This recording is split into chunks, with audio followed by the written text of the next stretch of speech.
Hello everyone, and welcome to Chris's pre-release primer for Eldrich Moon. With pre-release and release events going on in the coming weeks, I finally found the time away from beating Fallout 4 to hopefully inform players of the new mechanics on the way, and possibly cover new cards in a future video. Now, for some important boilerplate info I have gleaned from the release document, Eldrich Moon's street date is July 22nd, which means pre-release events will be running on July 16th through 17th, it's Saturday and a Sunday. Eldrich Moon's game day weekend is August 13th and 14th. Standard will not rotate at this time, meaning that the following Magic sets will be legal in the Standard format: Dragons of Tarkir, Magic Origins, Battle for Zendikar, Oath of the Gatewatch, Shadows over Innistrad, and the newly added Eldrich Moon. Now with that out of the way, I will be looking at the new mechanics that we have in the set. The first mechanic, and in my opinion the mechanic with the highest probability of questions come pre-release weekend, is Meld. Meld cards require two specific cards, one of which states that the pair melds. When the condition is met, either by paying a cost or by virtue of it being at a certain point within the turn, the cards will exile, and they will return to the battlefield melded, untapped.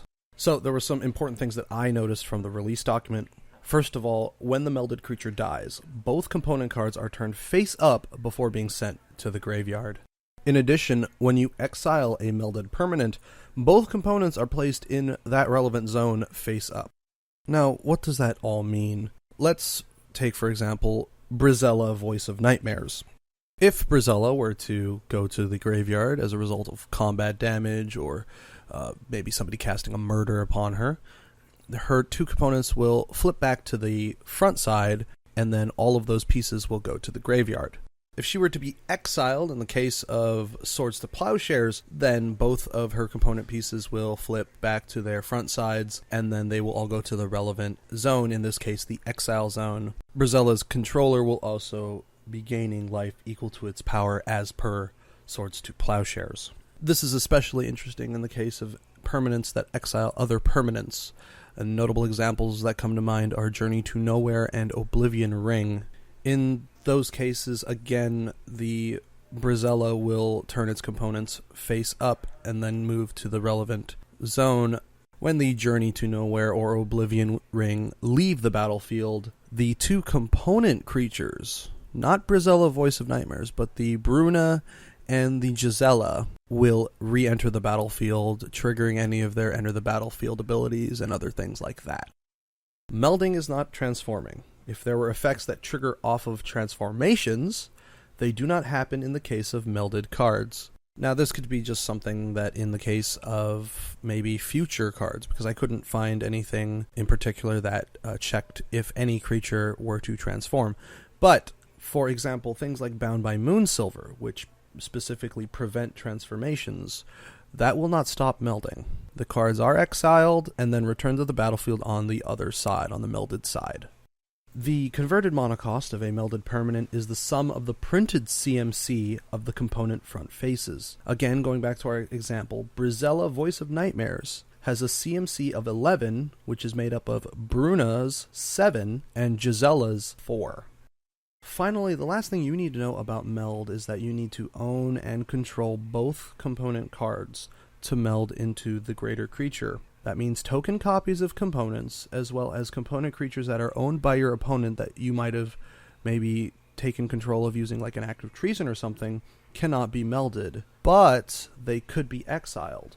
In the case of, again, I keep on going back to it, but it's very important, Brizella, Voice of Nightmares, the component Gisela the Broken Blade has a trigger that must happen. At the beginning of your end step, if you both own and control Gisela the Broken Blade and a creature named Bruna the Fading Light, exile them, then meld them into Brizella Voice of Nightmares. It's important to note that even if you have a token copy of either of these components, Gisela the Broken Blade or Bruna the Fading Light, this trigger will happen. It will check to see that you both own and control, and in the case of tokens, you do own and control them. They will be exiled, and they won't come back because you don't have component cards. You have a card and a token, which means the other component will stay in exile until you find a way to get it out, or you draw another one, I suppose. The next mechanic introduced by Eldrich Moon is Emerge. Emerge allows you to cast creature spells by sacrificing a creature currently on the battlefield and paying the emerge cost reduced by the sacrificed creature's total converted mana cost. So if we recall our steps to casting a spell, first we would announce that we are in fact casting this creature. We would then announce that we intend to pay the emerge cost, after which we would then determine, okay, so we've got our emerge cost, then we are going to add our additional costs, in this case adding the sacrifice of a creature, then reducing our mana cost by the sacrificed creature's converted mana cost, after which we have determined what exactly we are paying. We then draw mana, make our sacrifices, and actually pay the cost for the spell to be cast. Some things to note when you are actually using Emerge in your daily magicking. Firstly, that colored mana components cannot be reduced in this way, and that in addition you may sacrifice a creature with a converted mana cost greater than or equal to the Emerge cost. So what does this mean? Say, for example, that I control a creature with converted mana cost 5. Let's say it's 3 generic mana and 2 blue. And I want to reduce the emerge cost of a spell. The cost is 4. We'll say that it is 2 generic mana and double blue. It's a total 4. I would still need to pay, even though I've sacrificed the creature with CMC 5, I would still need to pay at a minimum blue as my mana cost for this creature, in addition to the sacrifice of the first creature. Next, it's important to note that the converted mana cost of the back face of a double-faced card is the converted mana cost of the front face for the purposes of sacrificing creatures for Emerge. And look, again, remember earlier when I was talking about Brizella, the Voice of Nightmares? Say you had a creature that you wanted to emerge and all you had was a Brizella, Voice of Nightmares. The converted mana cost that would modify the emerge cost would be Brizella's total of 11, because it was calculated with Bruna and Gisella's 7 plus 4. Lastly, in terms of timing, as emerging is a part of the process of casting a spell, it is the payment of an additional or modified cost. An opponent is not able to respond to your choice of sacrificial victim for the emerging. For example, they would not be able to cast Murder to try to stop the cost reduction of an emerge, because you have already sacrificed the creature and the spell is already on the stack. Very simple. The final mechanic that I am covering today that is introduced in Eldrich Moon is Escalate. Escalate is a way to add modes to a multimodal spell. I believe it's a choose one or more, adds more cost. You use this Escalate ability at the relevant points while casting a spell. When you choose your modes, you select your targets for each mode, you determine your costs. Okay, I've spent this much extra, so I'll need to spend this much extra, and then when you pay, draw mana and pay your costs. This seems like a very cut and dry mechanic, but for the purposes of you lovely people, I scoured the release document just to double check if there was anything out of the way, and there were a couple things that caught my eye. Firstly, that effects that reduce spell costs reduce the total cost, which includes added escalate costs. So things like Goblin Electromancer. It was a card from Return to Ravnica that reduced the costs of instant and sorcery spells that you casted by 1 generic mana. So basically you would determine first the base cost of the spell, and then after that additions such as escalates, and then finally reductions such as effects that Goblin Electromancer and others provide. Next, if one target of an escalate spell becomes illegal, the other targets will still be affected. Basically, the spell will try to do as much as it can.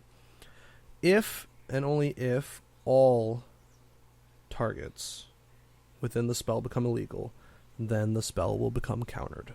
Finally, you need to choose all of your modes that you're going to be using for the spell at once.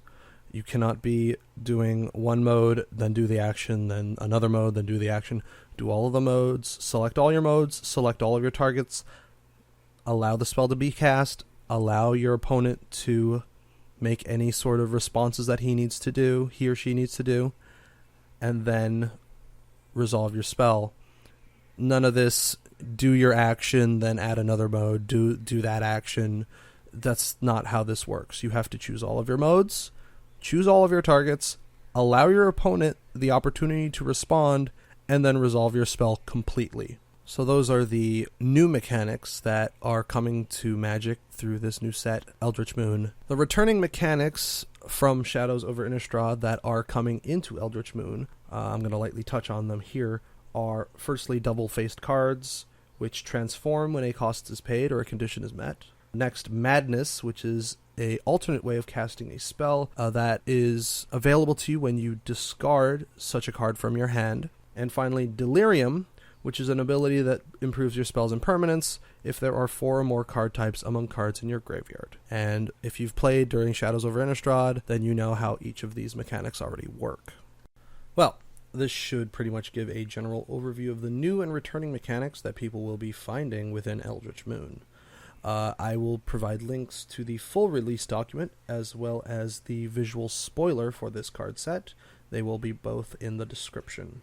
Perhaps in a future video this upcoming week, I will look at some of the cards, as I said earlier, that really caught my eye from this new set. Thank you very much for watching. If you liked what you saw, of course, like this video, share it around. If you enjoy my content and you wish to see more on the regular, please consider subscribing to my channel. Thank you again for watching. I will see you when I see you.